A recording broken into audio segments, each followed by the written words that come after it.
Prost children, the sibling duo Angel and Lulu Prost. They are from St. Louis, and now they are in out of NYC. They just released their new album, Sister, on September 12th. The album is confident, it is polished. There's evolution here, especially from their previous hyper pop electronic work, though it retains their characteristic chaos and energy. The album's production, it's a lot of energy, it's very danceable. It is there's a few tracks that some of the critics are saying a little um are a little less discreet. It can get a little bit repetitive, but personally I see the duos as ambitious on this thing. Their creative identity is balanced with it's almost like a minimalist maximus like duality that's existing throughout this project. The energy is vulnerable, the songwriting is um even more precise and candid than they've done in the past, where relying less on like loops and repeating verbs and words and stuff. um they expound on some of these lines a little bit. So there's a lot more vocals going on in this project. It sounds full of vulnerable moments, a lot of themes of family, and of course talks about their sibling bond. The the title track "Sister," I'll talk about that in a few minutes, but it's sort of a new direction, but it is still building from their previous um, project, which like Speed Run, for example, was very high energy. Then there was it Hearthroom was was a bit more reflective, and this sort of project is a little bit more confident. It's a little bit more of a balance, and I think, I mean, so generally the critics are they're getting they're getting good reviews on this thing. But there's a couple of people that are saying like some tracks, for example, are too long, but like I like long songs. So, and really the really one long song is the closing track. Um but I mean, I guess when you talk about EDM and that sort of stuff, it's usually like it's mostly party music, right? So you want to keep the beat changing and the energy just like a little bit off kilter. So you may want to do shorter songs so they can go to the next beat. You don't want to ride out a beat too long for like club style EDM music. I guess that's theory, but sometimes for me, I can like, especially when it comes to like EDM, right? And it's like I feel like I could get in a trance and that sort of thing. And like that beat could go on for 5 minutes or 5 hours. I may have been lost and just like in a whole different headspace and just like don't let it end. Like keep this on a loop. And I guess some people prefer to switch it up a little lot more often. Like I wouldn't say 5 hours, but I've replayed songs. You know what? I've replayed songs for 5 hours, like on replay, same song. I've done that. Guilty. Right here. So whatever. I like long tracks. Even when it's not just me repeating something, like some tracks that are like what is it? Was it Jimmy World has a was it Harbor? Harbor? What is it called? Safe Harbor? I don't remember the song. I don't remember. It's called something Harbor. Hold on, what is this track? I know this track. Harbor. What did I say, Jimmy?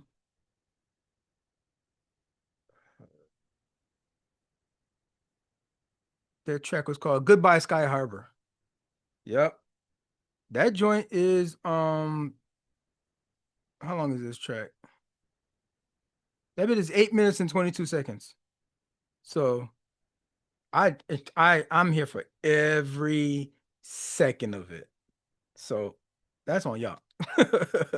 But some of the standout tracks, that I think folks at least check out, I mean, as you want to jump into this thing, this is I'm here to promote listening to full albums, but If you need a dab verse, I'm not huge with the singles for anything. But if you want to dip your toe in a couple of tracks, uh, Position Famous. This track has this it's super punk rock attitude. It's emo style, and then there's boom. This shifts in this like massive um euphoric dance break. It's got this whole weird almost famous. It's not like we're almost famous or almost rich or we almost made it to, but still got like a raw kind of like um grit kind of like um what do they call it? You know what I mean? Like that the dog. Still got that dog and you know what I mean, trying to fight and climb for that ladder kind of thing. So it's dope to be able to have to be so established and still be able to tap into that sort of thing. That track Falling, that's another one. Falling is more emotionally, you know, resonant. It has this swell before like the sense um before the synths come in and you know it gives you a breath for moments of vulnerability, but it builds a lot of tension through that whole thing. So this is like just a whole exploration of just like it's a step above EDM. This means it's more than one note, and that's what I appreciate about it. Another track, Control, which one it's one of the singles that had got dropped early, and it's got these disorienting, crunchy sounds and repeated lyrics about taking over control. It's a banger, and it feels like a starter a starter song. Like if you starting to like a playlist, you about to go out that night, this is one of the starter ones to be like, okay, get that energy up, right? Real quick. Of course, my favorite track on this joint is Radio. Radio. Let's put that on right now, actually. So I'm listening to this joint while, you know, so I can see keep that same energy. Okay. Radio. Radio. Featuring Kim Petras. This one is just pure fire. It is this total like blog house throwback with shuddering vocals and a driving high energy beat. She features this perfect match for the vibe of this whole thing. It is giving total 2010 electro pop energy. Uh, but the real heart of this whole project, like I said, is Sister. It's a sibling heavy project, and they having a song that's dedicated to your sister. You know, I didn't have a sister, so I wonder, you know, these relationships. I have some friends who have kids, and there's a boy and there's a girl, you know, and I had a sister. My sister passed away when I was told before I was born. So I think she would have been older, and I was born, and we might have been 2 years apart. So she died in like infancy. So I never had any consciousness of having a sister. I was only told. And so it's interesting to see if you know, having a relationship with a sister like a guy and his sister, which is mad different because I have brothers. But I love that they've been cultivating a relationship for so long that they end up making like a successful music career out of it. To the point where he dedicated a song to to his sister. It's this acoustic reflective moment that's right in the middle of all of the chaos and high energy. It's super tender, it's personal. Lyrics are talking about growing together and growing closer, you know, and having a thing like this going on. It's the kind of song um that proves that you can do it all. You can have a project that really hits hard, but also in certain moments of high octane, it can let you peek behind the curtain and see that there's a controlled chaos that's happening back there. It's a pretty show up front, but then there's like real stuff in going on in the background, real stress. But finding the um your solid rock in your sibling, man, that's dope. That's dope. You guys are each other's um support system. Now, it's a great project, but it does follow a lot of the typical formula in a lot of places where it's, the build, the build, the build, the build, then break, it then, you know, drops, the drop pattern and, some typical EDM influence structure that's happening in a couple different places. But it's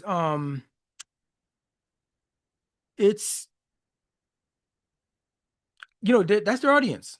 So, it's kind of like giving the audience a little bit of what they're used to, what they want, you know what I mean, while still trying to like push the envelope a little bit, right?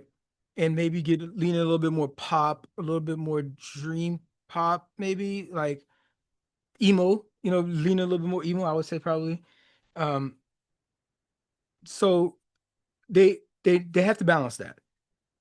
But the way the production complements the whole thing, it helps to amplify the lyrics in this in the whole project. So we're getting best of both worlds, I think. The main takeaway I would say is that this project does hit the sweet spot. It's nostalgic yet forward looking. It's intense, but it's not without soul. It's it's got that duality going on, and it is well balanced. It feels like Frost children are more comfortable in their own skin in this. They know their strengths and they lean into them.